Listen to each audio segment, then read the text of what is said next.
കുമാരി ചന്ദ്രവദന, രാജ്യത്തിൻ്റെ സ്റ്റാർട്ടപ്പുകൾ, രാജ്യത്ത് പുതിയ തൊഴിലവസരം ഒരുക്കുന്നതിന് കൂടുതൽ സ്റ്റാർട്ടപ്പുകൾ തുടങ്ങേണ്ടതുണ്ട്. കാർഷിക മേഖലയിലേക്കും മറ്റ് അനുബന്ധ മേഖലകളിലേക്കും സ്റ്റാർട്ടപ്പുകൾ തുടങ്ങാനുള്ള നിർദ്ദേശം ഈ ബജറ്റിൽ പ്രതീക്ഷിക്കുന്നുണ്ട്. ഇപ്പോൾ നിലവിൽ IT കേന്ദ്രീകൃതമായി ഈ ഒരു സ്റ്റാർട്ടപ്പ് സംരംഭങ്ങൾ, അതിനുള്ള സഹായങ്ങൾ, അതെല്ലാം മറ്റു മേഖലകളിലേക്ക് കൂടി വ്യാപിപ്പിക്കാനുള്ള നിർദ്ദേശം ഈ ബജറ്റിൽ പ്രതീക്ഷിക്കാം. നമ്മളിപ്പോൾ ഇത്രയും നേരം ചർച്ച ചെയ്തതിലും എല്ലാവരും ഒരുപാട് ഇപ്പോൾ ഡിമോണിറ്റൈസേഷൻ വന്നു, ഡിജിറ്റലൈസേഷൻ നമ്മൾ പ്ലാൻഡ് അല്ല, എല്ലാവരും നെഗറ്റീവായിട്ട് ഒരുപാട് കാര്യങ്ങൾ നമ്മളിങ്ങനെ ചർച്ച ചെയ്തുകൊണ്ടിരിക്കുകയാണ്. അപ്പോൾ ഇതിൽ if you look at an entrepreneur, ഒരു ഓൺടർപ്രൂണർ എന്ന് പറയുന്ന ഒരു സംരംഭകൻ എന്ന് പറയുന്ന ഒരു വ്യക്തി, അയാളുടെ മൈൻഡ് സെറ്റ് എന്ന് പറയുന്നത് എപ്പോഴും ഒരു പ്രോബ്ലത്തിൽ നിന്നും ഒരു പോസിബിലിറ്റീനെ കണ്ടെത്തുക എന്നുള്ളതാണ്. അപ്പം what I feel is that നമ്മുടെ ഇന്ത്യൻ എക്കോണമിയിൽ ഇപ്പം നമ്മൾ ഫേസ് ചെയ്യുന്ന ക്രൈസിസ്, ഇനി ഫ്യൂച്ചറിലും ഒരു ചെറിയ ക്രൈസിസ് ഒക്കെ വരാനുണ്ട്, സാധ്യതയുണ്ടെന്നൊക്കെ പറയുന്നുണ്ട്. സോ അങ്ങനെ വരുമ്പോൾ പോലും ആ ക്രൈസിസിൽ നിന്നും ഒരു പോസിബിലിറ്റി കണ്ടെത്തുക എന്നുള്ളത് ഒരു ഓൺടർപ്രൂണറിൻ്റെ ഒരു മൈൻഡ് സെറ്റ് ആയിരിക്കും. സോ നൗ ഐ ഫീൽ നമ്മുടെ ഗവൺമെൻറ് ഓൺടർപ്രൂണർഷിപ്പിനെ കൂടുതൽ പ്രൊമോട്ട് ചെയ്യേണ്ട ഒരു സാഹചര്യമാണ് ഇനി വരുന്നത് എന്നുള്ളത്.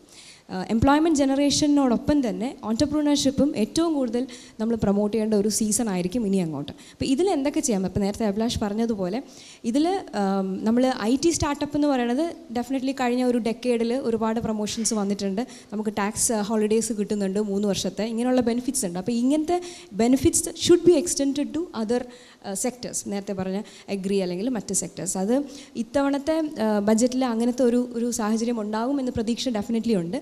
ശ്രീ CP കൃഷ്ണൻ, കമ്മോഡിറ്റി വിദഗ്ധനാണ് അദ്ദേഹം.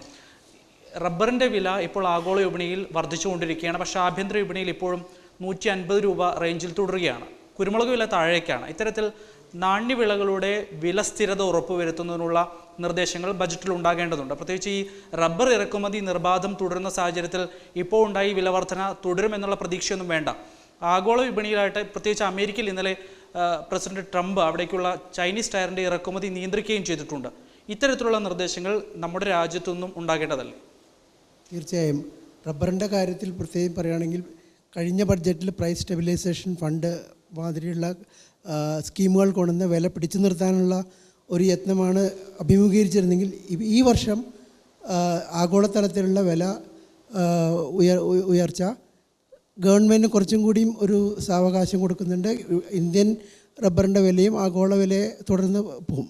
പക്ഷേ നേരത്തെ സൂചിപ്പിച്ച മാതിരി ട്രംപ് വന്നതിന് ശേഷം ആഗോളതലത്തിൽ ഉണ്ടാകാവുന്ന മാറ്റങ്ങളെപ്പറ്റി നമുക്ക് ഒന്നും ഇപ്പോൾ പറയാൻ പറ്റില്ല. അങ്ങോട്ട് അദ്ദേഹം എടുക്കുന്ന തീരുമാനങ്ങളെ ആശ്രയിച്ചായിരിക്കും പല കമ്മോഡിറ്റികളുടെയും പല ഇൻഡസ്ട്രികളുടെയും ഇതുണ്ടാവുക. അപ്പോൾ അതുകൊണ്ട് റബ്ബറിൻ്റെ കാര്യത്തിൽ ആഗോളതലത്തിൽ പ്രൊഡക്ഷനിലൊരു കുറവുണ്ടായിട്ടുണ്ട്. അതാണ് പ്രധാനമായും വില ഉയരാനുള്ള കാരണം. ശ്രീമതി രഞ്ജന മേരി വർഗീസ്, വിദ്യാഭ്യാസ മേഖലയുടെ ഒരു പ്രതീക്ഷ എന്തൊക്കെയാണ് ഈ ബജറ്റ്? സർപ്ലസ് ഫ്രം ഡിമോണിറ്റൈസേഷൻ, അതെങ്ങനെ നമുക്ക് എഡ്യൂക്കേഷൻ മേഖലയിലേക്ക് ചാനലൈസ് ചെയ്യാൻ പറ്റും? കഴിഞ്ഞ ബജറ്റിൽ നമ്മൾ എഡ്യൂക്കേഷൻ, ഞാനൊരു പെട്ടെന്നൊരു സ്റ്റഡി നടത്തിയപ്പോൾ എനിക്ക് മനസ്സിലായത് കഴിഞ്ഞ വർഷത്തെ ബജറ്റിൽ 72 കോടി രൂപയാണ് നമ്മൾ എഡ്യൂക്കേഷന് വേണ്ടി മാറ്റിവെച്ചത്. അതായത് പല സെക്ടേഴ്സിലായിട്ട്, പ്രൈമറി എഡ്യൂക്കേഷൻ, ഹയർ എഡ്യൂക്കേഷൻ എല്ലാത്തിനുമായിട്ട് പല ലെവലിലായിട്ട് നമ്മൾ മാറ്റിവെച്ചിരുന്നത്. അപ്പം ഈ ബജറ്റിൽ പക്ഷേ ഞാൻ പ്രതീക്ഷിക്കുന്ന അതിലേറെ കൂടുതൽ എഡ്യൂക്കേഷൻ്റെ രീതിയിലേക്ക്, വിദ്യാഭ്യാസ മേഖലയിലേക്ക് മാറ്റിവെക്കണം എന്നാണ് ഞാൻ പ്രതീക്ഷിക്കുന്നത്. അതുകൂടാതെ പ്രത്യേകിച്ചും പ്രൈമറി എഡ്യൂക്കേഷനിൽ നമ്മൾ കൂടുതൽ ഫോക്കസ് കൊടുക്കേണ്ടതാണ് ഇന്ത്യ ഒട്ടാകെ.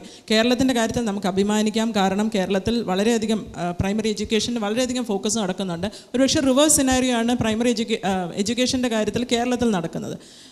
അപ്പോൾ നമ്മൾ അങ്ങനെയുള്ള കാര്യത്തിൽ കൂടുതൽ കോൺസെൻട്രേറ്റ് ചെയ്യണം. അതുകൂടാതെ കഴിഞ്ഞ ബജറ്റിൽ പറഞ്ഞിരുന്ന കുറച്ച് കാര്യങ്ങളുണ്ടായിരുന്നു. Global universities, 10 private and 10 government മേഖലകളിൽ നിന്നുള്ള വിദ്യാഭ്യാസ സ്ഥാപനങ്ങളെ ഗ്ലോബൽ യൂണിവേഴ്സിറ്റീസായിട്ട് മുന്നോട്ട് കൊണ്ടുപോകുമെന്ന് പറയുന്നത്. ഇതിൻ്റെ കോൺസെപ്ഷ്യലൈസേഷനും പ്ലാനിങ്ങും ഒക്കെ നടന്നു കഴിഞ്ഞു. പിന്നെ അതുപോലെ ഹയർ എഡ്യൂക്കേഷൻ ഫണ്ടിങ് ഏജൻസി, ഇതുപോലുള്ള ഒരു സ്കീം കഴിഞ്ഞ ബജറ്റിൽ ഇത് ചെയ്തിട്ടുണ്ട്. പക്ഷേ ഇതിൻ്റെയൊക്കെ ഒരു ഇംപ്ലിമെൻറ്റേഷൻ സൈഡിലേക്ക് ഇപ്പോഴും അതിൻ്റെ ഒരു പൂർണ്ണത വന്നിട്ടില്ല. ഈ ഒരു അവസരത്തിൽ എനിക്ക് പറയാനുള്ള വേറൊരു കാര്യം എന്ന് പറഞ്ഞു കഴിഞ്ഞാൽ, നമ്മൾ skilling India, make in India, ഇങ്ങനെയൊക്കെയുള്ള വളരെയധികം പ്രോഗ്രാംസ് നരേന്ദ്രമോദി ഗവൺമെൻറ് മുന്നോട്ട് കൊണ്ടുവന്നു. അപ്പോൾ ഇങ്ങനത്തെ ഒരു അവസരത്തിൽ, അതായത് ഓൺലൈൻ ഡിജിറ്റലൈസേഷനിലേക്ക് പോകുന്നു, ഇങ്ങനെയൊക്കെയുള്ള അവസരങ്ങളിൽ നമുക്ക് ഇതിനെ എന്തുമാത്രം എങ്ങനെ നമുക്ക് ഈ ഒരു അവസ്ഥേനെ നമുക്ക് എന്താണെങ്കിലും ഡിമോണിറ്റൈസേഷൻ സംഭവിച്ചു, ഇനി ഇതിനെ തിരിച്ച് റിവോക്ക് ചെയ്യുന്നൊന്നുമില്ല. അപ്പം നമ്മൾ മുന്നോട്ട് പോകുമ്പോൾ ഇതിനെ എങ്ങനെ നമുക്ക് മുന്നോട്ട് കൊണ്ടുപോകാൻ പറ്റും? ഒരുപക്ഷെ വിദ്യാഭ്യാസ മേഖലയിൽ ഓൺലൈൻ എഡ്യൂക്കേഷൻ, ഡിജിറ്റൽ എഡ്യൂക്കേഷൻ ഇങ്ങനെയൊക്കെയുള്ള ഒരു രീതിയിലേക്ക് ഫുൾ ഫ്ലെജ്ഡ് ആയിട്ട് ഗവൺമെൻറ് സപ്പോർട്ട് കൂടി എടുത്തുകൊണ്ട് നമുക്ക് മുന്നോട്ട് പോകാൻ പറ്റുവാണെങ്കിൽ നല്ലതാണ്. ഡോക്ടർ മാർട്ടിൻ, ഈ വർഷം മുതൽ GST നടപ്പാക്കേണ്ടതുണ്ട്. ഈ സംസ്ഥാനങ്ങളുടെ നികുതി ചോർച്ച പരിഹരിക്കുന്നതിന് കേന്ദ്ര സർക്കാരിന് 50,000 കോടി രൂപ സംസ്ഥാനങ്ങൾക്ക് നീക്കിവെക്കേണ്ടതുണ്ട്. ഈ സർക്കാരിൻ്റെ സാമ്പത്തിക സ്ഥിതിയെ പ്രതികൂലമായി ബാധിക്കുന്ന ഒട്ടേറെ കാര്യങ്ങൾ സംഭവിച്ചും കഴിഞ്ഞു. ഈ ഒരു പശ്ചാത്തലത്തിൽ GST, അതുമായുള്ള നികുതി വരുമാനം, ഇതെങ്ങനെയെല്ലാം ആയിരിക്കും ബജറ്റിൽ അദ്ദേഹം പരിഗണിക്കുക? GST നടപ്പിലാക്കുമെന്നുള്ളത് ഉറപ്പായി. ഇനി നമുക്കതിനകത്ത് വലിയ കൺസേൺ ഒന്നും ആവശ്യമില്ല. ജൂലൈയിലാണോ സെപ്റ്റംബറിലാണോ എന്നുള്ള ചോദ്യം മാത്രമേ വരുന്നുള്ളൂ. അപ്പോൾ ജൂലൈയിലാണെന്നത് ഏകദേശമൊക്കെ പ്രഖ്യാപനം വന്നു. എനിക്ക് തോന്നുന്നു ജൂലൈയിൽ നടപ്പിലാക്കാനുള്ള സാങ്കേതിക തടസ്സങ്ങളൊക്കെ വളരെ കുറവാണ്. ഉള്ള പ്രശ്നങ്ങളെല്ലാം അതിനുള്ളിൽ പരിഹരിക്കും. ഇനി അഥവാ നടന്നില്ലെങ്കിൽ സെപ്റ്റംബറിൽ അത് വരും. GST വരുമ്പോൾ ഉണ്ടാകുന്ന ഒരു പ്രശ്നമെന്ന് പറയുന്നത് സത്യത്തിൽ സെൻറ്ററിനോ ചില സ്റ്റേറ്റുകൾക്കോ അല്ല, മാനുഫാക്ചറിങ് സ്റ്റേറ്റുകൾക്കാണ് കൂടുതൽ പ്രശ്നം വരിക. എടുത്തു പറഞ്ഞാൽ മാനുഫാക്ചറിങ് സ്റ്റേറ്റുകൾക്ക് ഒരു ലോസ് ഉണ്ടാവും. അത് കോമ്പൻസേറ്റ് ചെയ്യപ്പെടാനാണ് ഈ 50,000 കോടി രൂപ ആവശ്യമായിട്ട് വരുന്നത്. സ്വാഭാവികമായിട്ടും ഈ GST കുറച്ച് റവന്യൂ സെൻട്രൽ ഗവൺമെൻറ് മെച്ചപ്പെടുത്തുമെന്നാണ് കരുതുന്നത്. ഉദാഹരണത്തിന് സർവീസിൻ്റെ ടാക്സ് 15% നിന്ന് 18% ഉയരാനാണ്, ആ സ്ലാബിലേക്കാണ് നമ്മൾ ചിന്തിക്കുന്നത്. അതുകൊണ്ടിട്ട് ഈ നാളത്തെ ബഡ്ജറ്റിൽ തന്നെ ഒരുപക്ഷെ സർവീസ് ടാക്സ് ഒരല്പം ഏതെങ്കിലും ഒരു ടാക്സ് കൂട്ടുകയാണെങ്കിൽ അതിന് വളരെയധികം സാധ്യതയുള്ള സർവീസ് ടാക്സ് കൂട്ടാനാണ് സാധ്യതയുള്ളത്. അപ്പോൾ സർവീസ് ടാക്സ് ഇന്ന് കൂട്ടിയില്ലെങ്കിലും GST വരുമ്പോൾ സ്വാഭാവികമായിട്ടും കൂടുമ്പോൾ അതിലുണ്ടാകുന്ന ആ റവന്യൂ ഷെയറിങ് കൊണ്ടിട്ട് തന്നെ സെൻട്രൽ ഗവൺമെൻറ് വളരെയധികം മെച്ചപ്പെടുമെന്നാണ്. പിന്നെ മറ്റൊരു കാര്യം ഇവിടെ സൂചിപ്പിച്ചതുപോലെ ഈ ഡയറക്റ്റ് ടാക്സിനെക്കാളും നമ്മൾ GST ഒരു ഇൻഡയറക്റ്റ് ടാക്സ് ആണല്ലോ. ഇൻഡയറക്റ്റ് ടാക്സ് പൊതുവിലുള്ള വരുമാനം മെച്ചപ്പെടുത്തുക എന്നുള്ളൊരു ലക്ഷ്യമാണ് സർക്കാരിനുള്ളത്. പക്ഷെ അതൊരു ഇച്ചിരി ആരോഗ്യപരവുമല്ല. കാരണം നമ്മളുടെ ടാക്സ് സിസ്റ്റം മൊത്തത്തിൽ റിഗ്രസീവ് ആവും. ഈ ഇൻഡയറക്റ്റ് ടാക്സിൻ്റെ പിന്നീട് ഷെയർ പ്രൊപ്പോർഷൻ കൂടിപ്പോയി കഴിഞ്ഞ് തീർന്നാൽ ഇപ്പോൾ ഏതാണ്ട് ഒരു ബാലൻസ് ചെയ്ത് ഒരു 50% ഏകദേശം നിൽക്കുന്നത്. ഒരല്പം മുൻതൂക്കം ചില ടാക്സുകൾക്കുണ്ടെങ്കിൽ തന്നെയും ഒരു 50% ഏകദേശം പോകുന്നു, വലിയ കൃത്യമായിട്ടില്ല. അപ്പോൾ അങ്ങനെ വരുമ്പോൾ നമ്മൾ ഇൻഡയറക്റ്റ് ടാക്സിൻ്റെ പ്രൊപ്പോർഷൻ നേരത്തെ സംഭവിച്ചിരുന്നത് പോലെ കൂടിക്കഴിഞ്ഞു തീർന്നാൽ, ഒരു കാലത്ത് നമുക്ക് 80%-ലധികം ഉണ്ടായിരുന്നു. ടാക്സ് സിസ്റ്റം റിഗ്രസീവ് ആകുക എന്ന് പറഞ്ഞാൽ പാവപ്പെട്ടവനിൽ ബേർഡൻ കൂടും.